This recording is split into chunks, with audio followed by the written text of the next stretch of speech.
একটা কথা বলতে চাই, কিছুক্ষণ আগেই আমি শুনলাম একজন বক্তা যিনি শহীদ পরিবারের এই জুলাই বিপ্লবের মধ্যে যার ছেলে মৃত্যুবরণ করছেন তার আক্ষেপ এবং তিনি যে কথা বলতে চেয়েছেন যে এই জুলাই বিপ্লবের গত 5 তারিখে যে ঘোষণাপত্রটা ঘোষিত হয়েছে তাতে সার্বিক জনগণের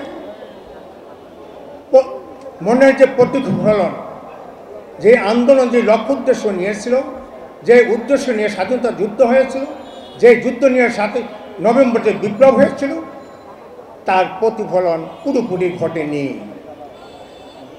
এবং সেটা আমরা দেখতে পাই 6 তারিখে যে পত্রিকা প্রকাশ হয়েছে তার মধ্যে যেটা প্রকাশিত সেখানে দেখা যায় এই ইস্তাহারের মধ্যে, এই ঘোষণাপত্রের মধ্যে 1 নম্বর যেই কথাটা বলা হয়েছে 1 নম্বরের অনুচ্ছেদে, সেখানে দেখা যায় যে স্বাধীনতা যুদ্ধের কথা বলা হয়েছে। স্বাধীনতা যুদ্ধ হয়েছে 71-এর 26শে মার্চ, কথাটি সুন্দরভাবে বলা হয়েছে, কিন্তু স্বাধীনতা ঘোষণা করলেন কে তার কথার কিন্তু উল্লেখ নাই। তাই আমি মনে করি স্বাধীনতা যিনি ঘোষণা করছেন আমরা সেই শহীদ রাষ্ট্রপতি জিয়াউর রহমানকে আজকে স্মরণ করছি এবং এই ঘোষণাপত্র পূর্ণাঙ্গ করার জন্য শহীদ রাষ্ট্রপতি জিয়াউর রহমানের নামটি অন্তর্ভুক্ত করার জন্য আমি নিবেদন করছি।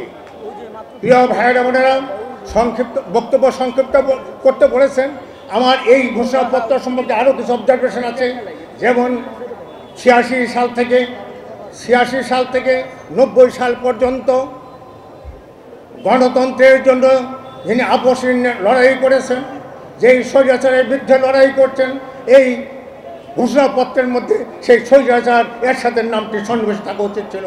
পাশাপাশি দেশনেত্রী বেগম খালেদা জিয়া যিনি গণতন্ত্র পুনঃপ্রতিষ্ঠা করছেন, একটা গণ অভ্যুত্থানের মধ্য দিয়ে সেই গণ অভ্যুত্থানের আশা এখানে পূরণ হয়নি।